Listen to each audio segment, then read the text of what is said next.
Welcome to a brand new episode of Breakaway Coverage. I'm your host, John Carlo Nadeau, and absolutely delighted to be speaking with Kori Hudrick, in charge of female hockey on the Sunshine Coast with the Sunshine Coast Minor Hockey Association. Kori, how's everything going? Thanks so much for doing this.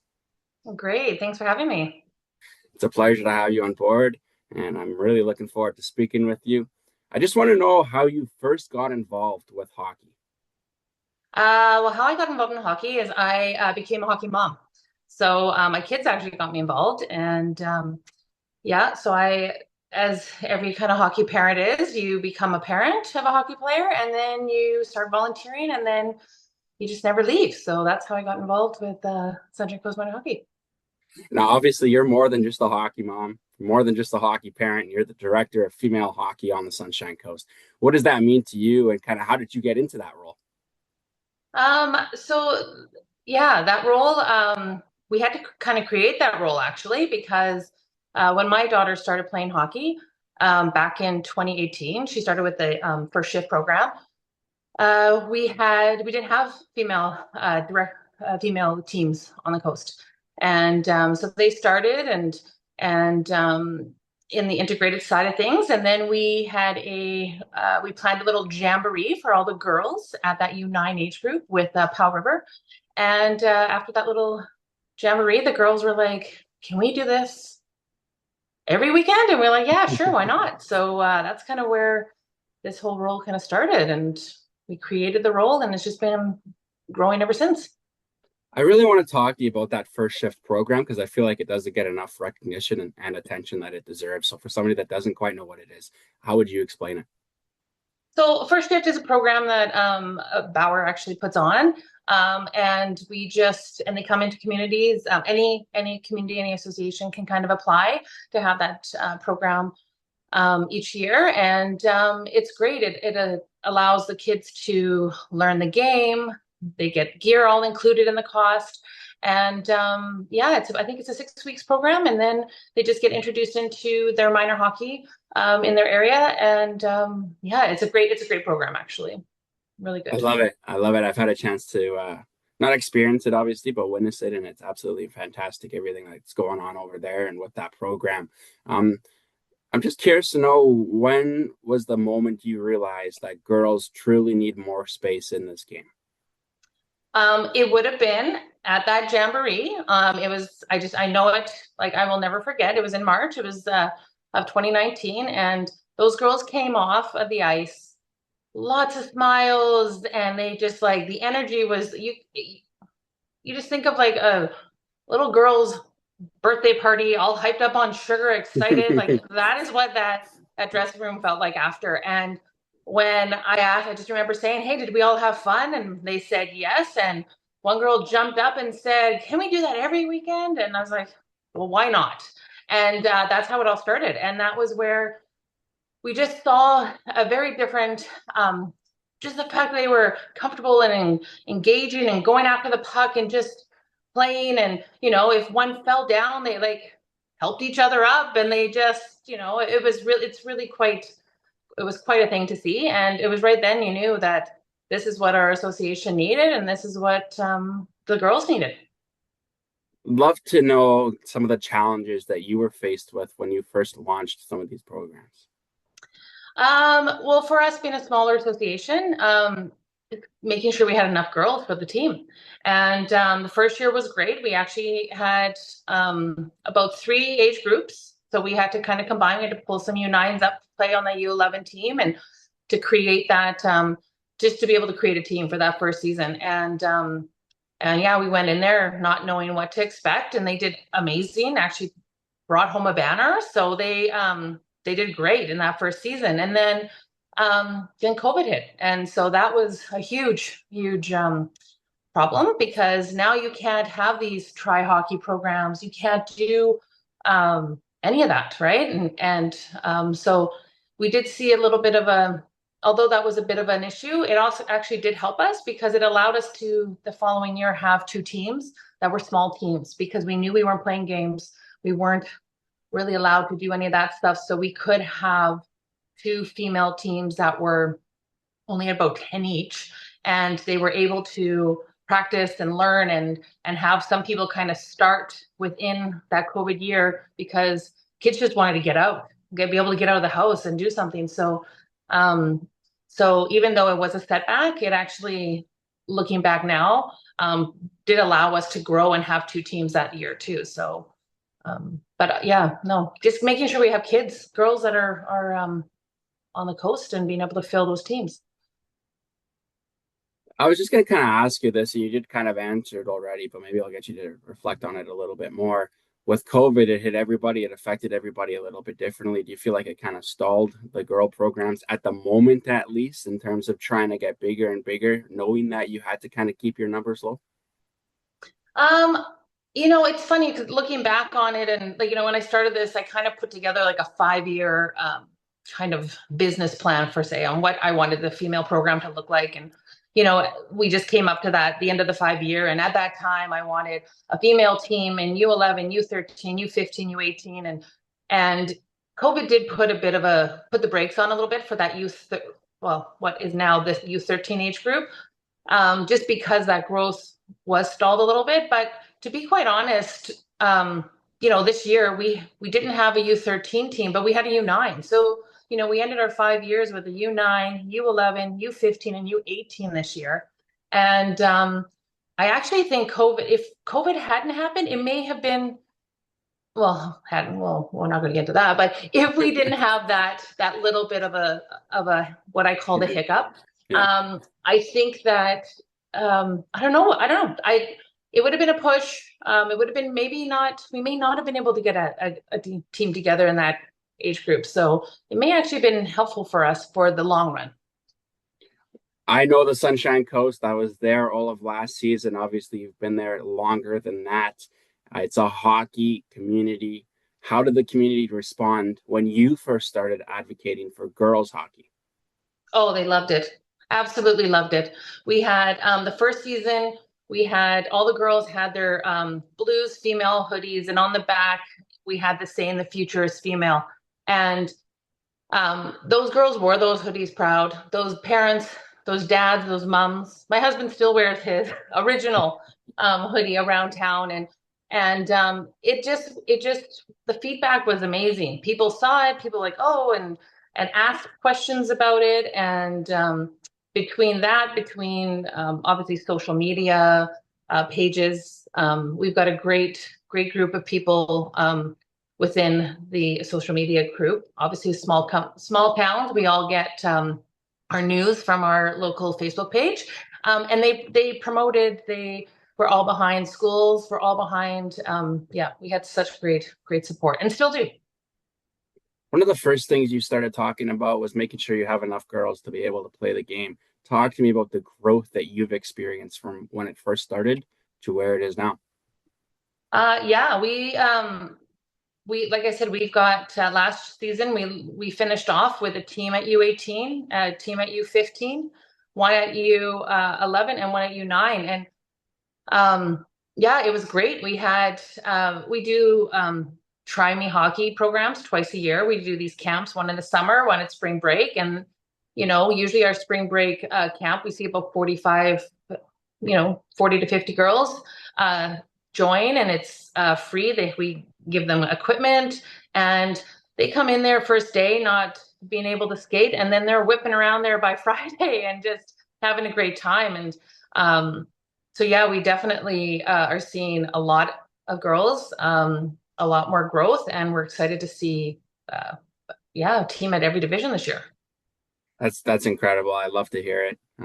Congratulations. I know that's not coming easy. It requires a lot of hard work. So good on you for being able to get the numbers to where it's at. And I also heard you have a special guest coming to the Sunshine Coast this summer as well. So let's talk about that a little bit as we kind of move into the PWHL. Yeah. Yes, we do. Who's it going to be? So it is, we have PWHL, New York Sirens captain, Micah Zandahart, is coming back. She actually was here. Gosh, I can't remember when it was, but it was before PWHL was up and running, and she was playing with Team Canada at the time, and they had won gold, and we had her here and on the coast, and at that time we actually didn't even have ice. So she did like a ball hockey kind of camp for us then, and girls came out to meet her and they all got their picture with her and the medal. And so anyhow, we have her coming back. She was able, it all worked out that she was going to be in the area. So yeah, she's coming this August, um, 9th and 10th weekend, and she's going to put on a camp for the girls, all of the girls. And we actually are also planning a meet and greet with her for the community and the association. She'll do a nice little talk with everybody, sign pictures, yeah, all that, take pictures and do all that stuff. She's great. I've met her a couple of times, and yeah, great person. It's awesome. Growing up for you, I'm sure, your icon, your hero is probably somebody like Wayne Gretzky, but now for your daughter, it's somebody like her because that league now exists. So how important is it to truly have a professional women's hockey league? I think it's incredible. Honestly, it lets these girls have something to look up to and see, hey, look at there's somewhere for me to go. If I work hard and I put in the time, it doesn't stop at grade 12. I don't, I can continue on. So I know we had, we attended the game back in January when they came, and a lot of our teams did. I know our U18 girls, they went down there. That was their big Christmas gathering, and they rented a bus to pick them up at the ferry and went down, and the coaches and the parents all went down. It was unreal just to be in that space. It was such a cool experience.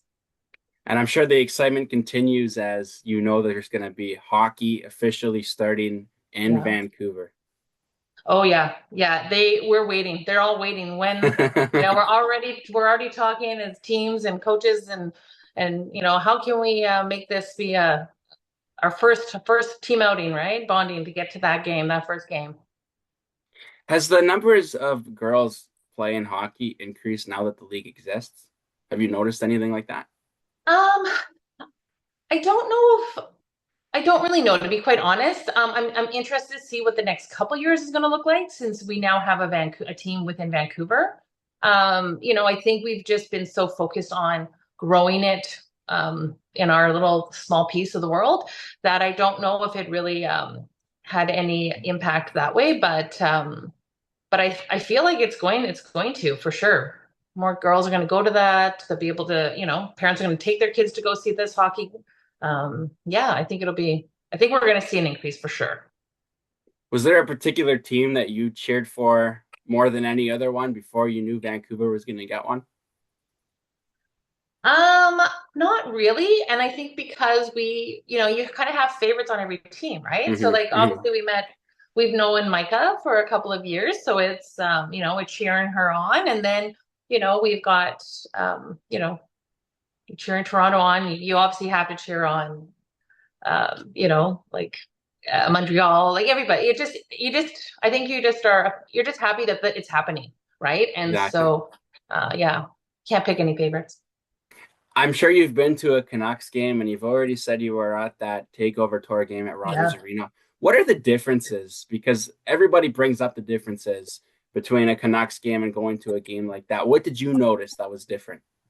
Um, well, I think for me, the energy in that female at the PWHA game was just unreal.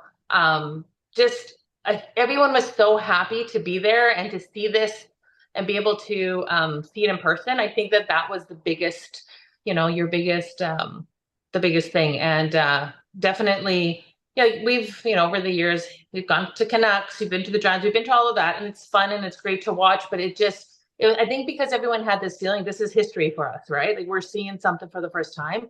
And so it definitely had that, yeah, it hit a bit different in a great way, though. Yeah. I want to get a little bit more personal with you. The hockey moms, they're often the backbone of sports. What does that title mean to you? Well, it definitely is a big role. I can tell you that, being a hockey mom. It's early morning practices, it's late night ferries coming back on from games. But I think the best part about it is that you have your kid in hockey, but then you end up somewhat adopting the entire team as children. So they all become part of you. And what's great with us for this being a small association is that you get to kind of hang out with these kids and their parents year after year after year. And so you really do become like a family. So yeah, it is cool. And especially after, just this past couple of days, seeing my son walk across the stage in high school and you see all these other kids that from hockey. It is kind of cool. It's really cool to have that bond. And I would suggest it for everybody, to be quite honest. It truly does bring everybody together. It's Canada's game for a reason. I'm just kind of curious to know what advice you'd give other moms who are perhaps interested in taking more of a bit of a role in their child's hockey career, their kind of development, but just wanting to help out a little bit more as well. I say go for it. I know it's scary sometimes. You think, oh no, I've got to do this, and there's so much work, or I don't know if I can do this, or it's going to take up so much of my time. And I just say go for it, because you're missing out if you don't. Because it's such a, like, the fact that we do this for free because we're volunteering, we're not getting paid to do this job, means that it gives you so much more than you'll know. It's awesome. What are some of the challenges that you feel still exist for girls in hockey, especially in a place like the Sunshine Coast that's a little bit smaller and, doesn't really have everything that a big city would? I'd probably say the one thing that, and of course I'd love to be able to work towards this, but it's just having, currently we're just at a one skill level, right? Kind of team. We're not, we don't have the high end, rep teams or zone teams or anything like that available to us. And any girls that want to, go into that field, they have to either play on the integrated or play in the city. And and I have helped some players that have decided to go that route to to work with sister associations and things like that. Let them know what's out there. So I think that's probably our biggest struggle. We would love to be able to offer that, and I know not this season, but this next season, we're going to have enough girls within the U18 level that we can start looking at different, two different maybe levels of teams. That's all kind of future talk, but yeah, that's probably our biggest struggle. Other than that, we are really lucky. Not only our association, but even the SCRD is really great with backing us with whenever we need to put on this last minute try hockey programs. Our association, our ice schedule, things like that. They all back us with making sure we have ice for our girls teams. And when we had, like last year, when we started off with 6 girls at U9 and that parent group, I had to chat with them and say, okay, we need to, in order for us to make this happen, we need to start recruiting. And within 4 weeks, we doubled the numbers, and that U9 team had a team. Like, it's the support is it's everywhere here. So we definitely do have that, which is great. That's exactly what you need. You need a community there that's supporting it, that's ready to go. I love to hear it. Obviously, we've talked that Zandy Hart will be coming out in August. You've got Jessica Campbell, a coach for the Seattle Kraken. My question to you is, do you think there's enough representation of women in coaching and playing, or do you think there's still room for improvement? Well, I think there's always room for improvement, right? I think it's always, the growth is always there and needed. And I think it's great when we seeing these women in these high roles. And also I think it's great seeing, even at our level, seeing parents and players and even just community members that actually do come back and help within the female program for us, and or anywhere, right? If they're putting on, like, power skating, for instance, and anything that we can get a female coach, I think is a great thing. Being a part of female hockey and in such an active role that you are in, do you think there's anything that needs to change at the grassroots level to get more females playing? Um, I don't necessarily know change. I think just being able to um, find the time and the ice, the help to be able to continuing offering these programs, I think is great.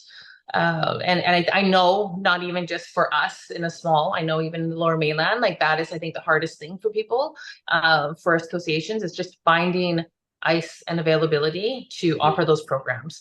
Mhm. So, but really, there's lots of incentives out there through BC Hockey, that kind of thing, for female programs and female um, players. There's definitely a lot of support, so it's great. You mentioned earlier when you first started thinking about how to get girls involved with hockey on the Sunshine Coast that you had a 5-year plan. The last question I want to ask you here is looking 10 years down the line, where do you want to see female hockey at on the Sunshine Coast? I would love to see some the numbers continue growing. I'd love to see teams in each age group. I'd love to see one day a rep team on the coast. Um, I think we have a lot of girls that are coming up in the next. They've only got a couple more years in hockey from that first group, that first team. We've got a couple of them. Well, actually, most of the team that will be graduating in a couple of years, and I see a lot of leaders in that group. So I think we're going to see a lot of those girls giving back to the association. Or we already see them now. We've put in these programs where the kind of mentoring, big buddy system, that kind of thing, and they come out to other teams, and just I think we're going to see them coming back and helping, and just continuing on with it. So yeah. Kori Hudrick, the director of female hockey on the Sunshine Coast. Kori, thanks so much for doing this. I really did appreciate it. Learned a lot, and I wish you the best of luck with getting more females involved on the Sunshine Coast. You've done a great job already. Can't not wait to see where it goes next. Well, thank you. Well, thank you for having me. Thanks for joining us for this episode of Breakaway Coverage. I'm John Carlin Ado. Make sure you join us each and every Friday for a brand new episode. Thanks for tuning in. We'll see you on the next one.